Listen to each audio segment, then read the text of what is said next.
महाराष्ट्राला अवकाळी पावसाचा अलर्ट। विदर्भातील अनेक जिल्ह्यांमध्ये पाऊस पडण्याची शक्यता। पिकांना अवकाळीचा फटका बसण्याची शक्यता।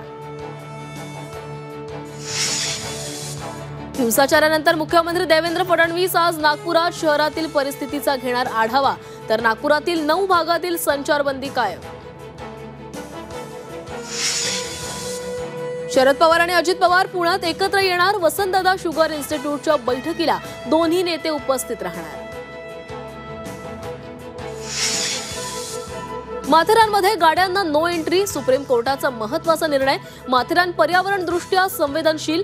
क्ले पेवर ब्लॉक बाबतही मागवल्या निविदा। 1 एप्रिल पासून केंद्रीय कर्मचाऱ्यांसाठी लागू होणार नवी पेन्शन योजना। पगाराच्या 50% मिळणार पेन्शन। नवी मुंबईच्या शिरवणे एमआयडीसी मध्ये आग। पॉलिमर कंपनीला भीषण आग लागल्याची माहिती। आगीवर नियंत्रण मिळवण्यात अग्निशमन दलाला यश।